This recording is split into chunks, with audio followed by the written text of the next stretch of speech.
Hi,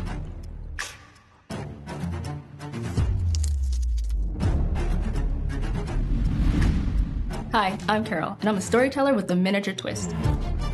For years, I've been combining my passion for model making with my interest in true crime. From unsolved murders to infamous heists, I've recreated real-life crime scenes in miniature, layer by layer, object by object, to see if there are any hidden clues in the tiny details that might reveal a missing piece of the puzzle.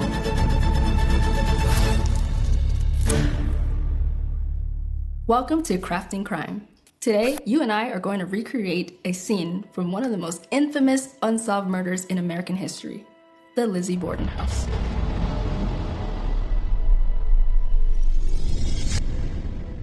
Fall River, Massachusetts, 1892. Andrew Borden is a wealthy businessman, owner of a bank, but famously tight with his money. His daughters Emma and Lizzie lost their mother when they were young.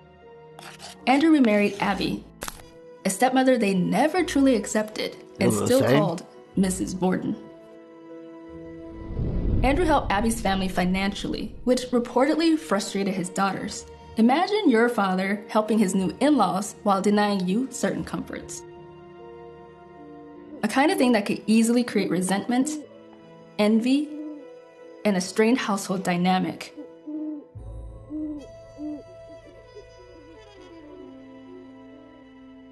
Now that we have a better understanding of the household's tension atmosphere, we're going to construct the Borden family house to examine it.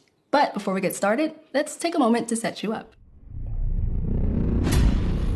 Oh. When beginning a new case, I like to start with the floor plan. It's the literal foundation of a location, and sometimes of a story.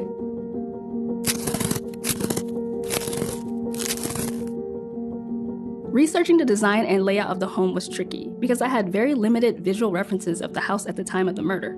Everything there, from wallpaper to furniture, was recreated based on a few surviving photographs of the house at the time of the murders, combined with 1890s style references. The scene of a crime can tell us a lot, especially if it's where the victim, and perhaps even the murderer, lived. Let's start with the downstairs. The house had 2 floors. We're going to focus on the downstairs first.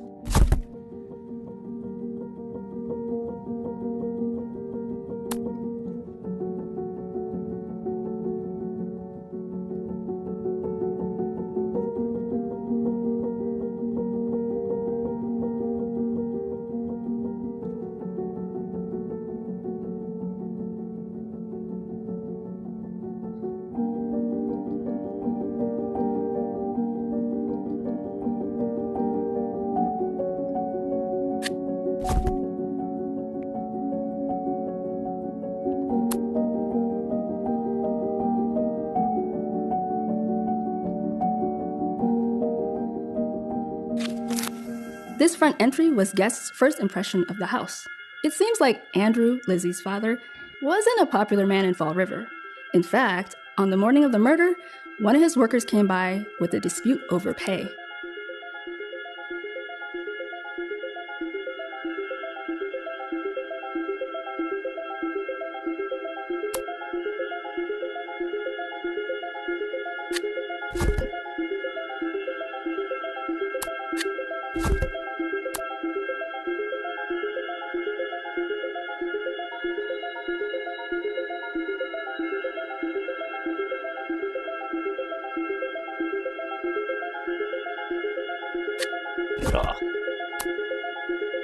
What's that sitting? Oh, it's a dining room.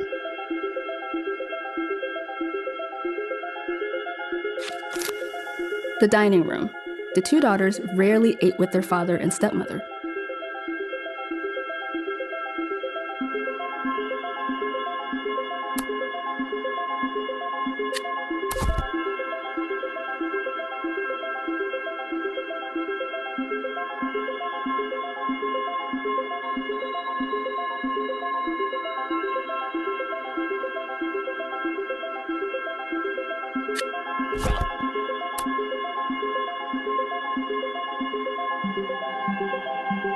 Parlor.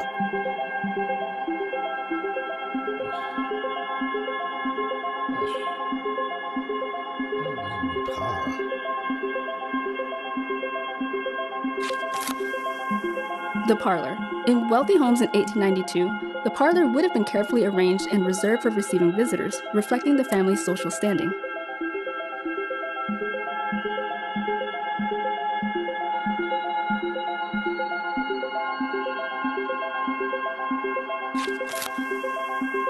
The kitchen. The cooking was done by the Borden's maid, Bridget Sullivan, an Irish immigrant they called Maggie.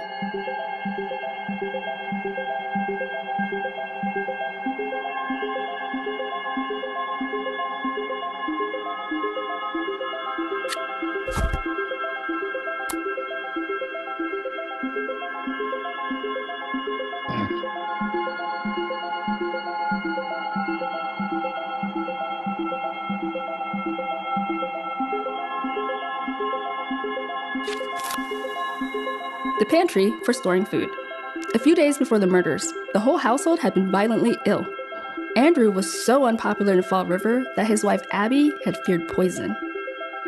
You might notice one room is missing. The heart of the story.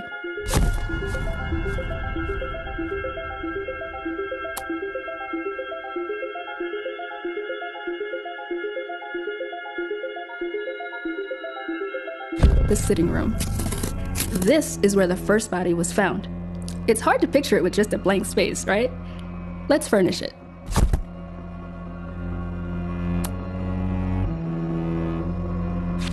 On the hot morning of August 4th, at about 10:30 a.m., Andrew Borden returned from a trip into town and decided to lay down on the sofa for a nap. The next time anyone... Financial conflicts over money were already a source of tension, and maybe even anger. Despite their wealth, the house lacked indoor plumbing and bathtubs. The daughters wanted to move to a more modern home, but their father remained a Unlike the parlor, the sitting room was a private space for the family.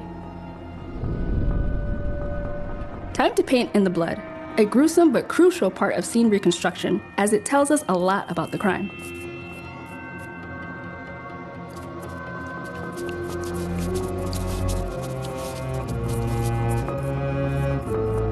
Amidst all that blood was a horrifying sight. Mr. Borden on the couch, brutally murdered, hacked to death with a sharp object. Later during the murder trials, prosecutors exhibited his skull. He'd been struck multiple times in the head with a hatchet. The brutality shocked the entire nation. But Andrew Borden wasn't the only murder at the house that day. Upstairs was another gruesome scene waiting to be discovered.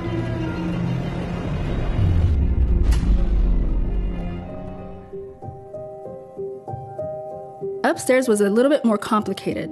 It's almost as if the house was divided in two, one half for the daughters and the other half for their father and stepmother.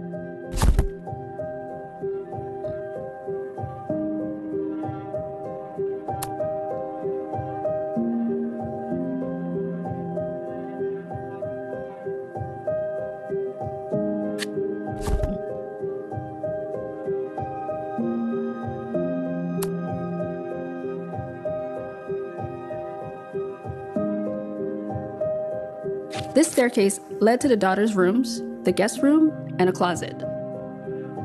There was a small landing, but no hall. All the bedrooms led straight into one another.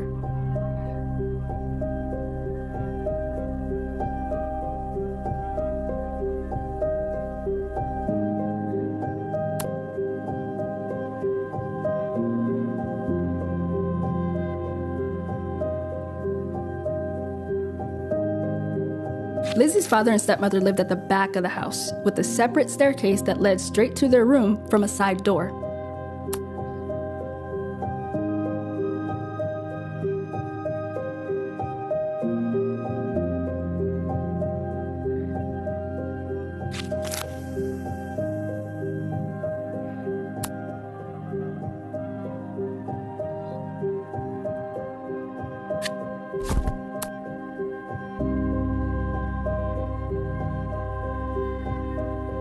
Lizzie's room.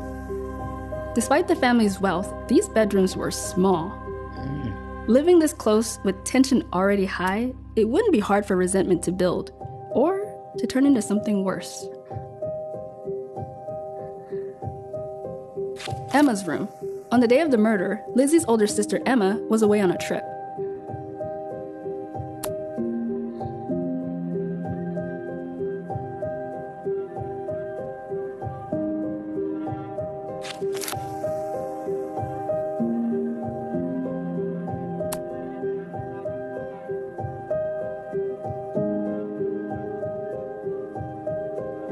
Abby had a dressing room almost as big as Emma's room.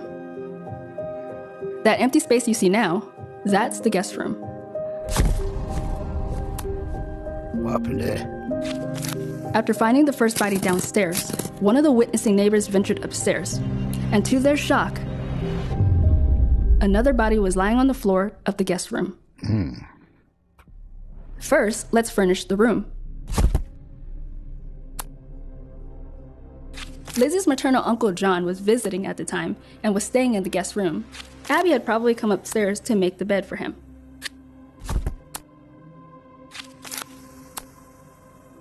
Here, between the dresser and the bed, is where Abby Borden's body was found.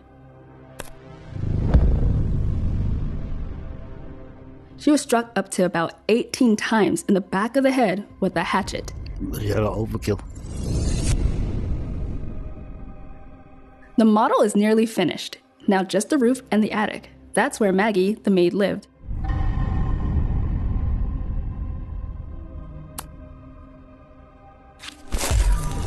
And there it is, the Borden house, complete. 2 savage murders, but no suspects. Historians and enthusiasts have been researching this case for years. Reports and evidence gathered give us some kind of an idea into how that August morning of 1892 unfolded for the Bordens. What happened on that fateful day? Let's try to reconstruct the timeline of August 4th, 1892.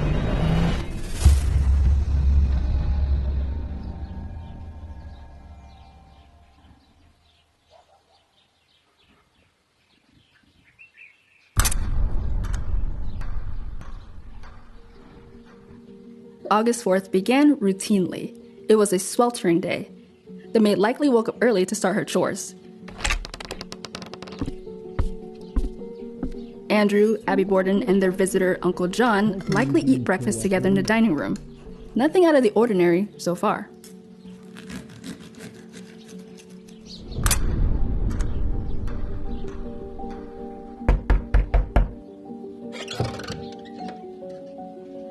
Around 9 a.m., a man believed to be Mr. Borden's employee arrived to collect a debt. Mr. Borden apparently resolved the issue. So they did not, did it? About a half an hour later, he and John, Lizzie's uncle, are said to have left into town. Abby Borden heads upstairs to the guest room to make the bed.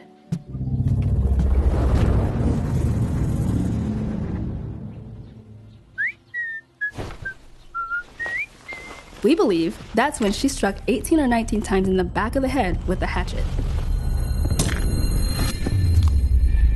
Investigators believe she turned to face her attacker, then collapsed after she was struck.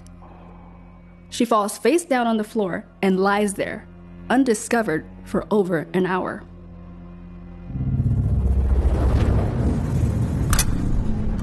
"10:30 a.m.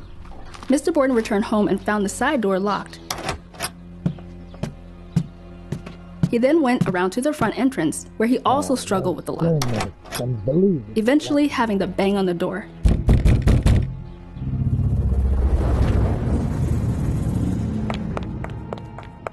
Bridget rushed to open it. And as she did, she reported hearing a giggle from upstairs. Looking up, she saw Lizzie at the top of the staircase. At some point, Andrew makes his way to the sitting room and decides to take a nap.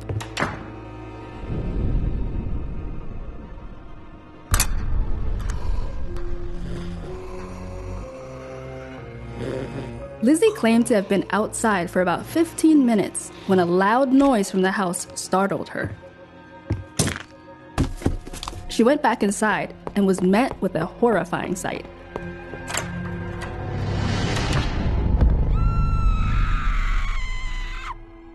Her father on the couch, brutally murdered, hacked to death by numerous blows. Then Lizzie calls out, "Maggie, come quick! Father's dead. Somebody came in and killed him." In a panic, Lizzie instructed Bridget to alert the neighborhood doctor. Neighbors soon gathered and the Borden residence transformed into a chaotic scene. At this point, Abby was nowhere to be found. Until someone checked upstairs and found her body. After that, things start to move quickly. Police arrived, but the scene had already been compromised by foot traffic. Authorities sweep the home looking for evidence, and they find an axe with a seemingly freshly broken handle in the cellar. The axe would later be used at the trial, where they used it to line up against molds made of the Borden skulls, but it was ultimately ruled out as the actual murder weapon.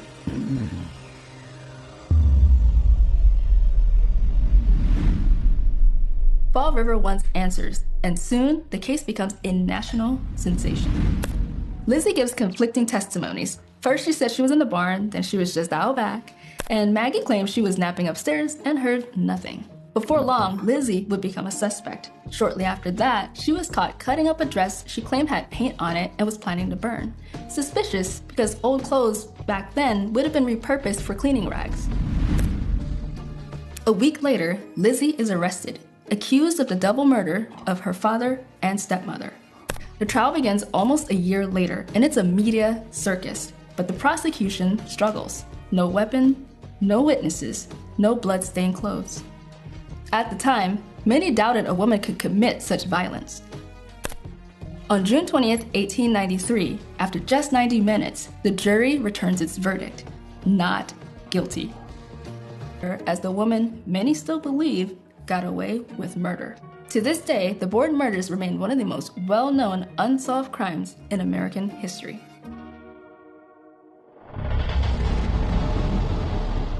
Thanks for joining me today. I hope you gained a literal new perspective from crafting this crime. What I love about a finished model is being able to explore it. This house is yours now.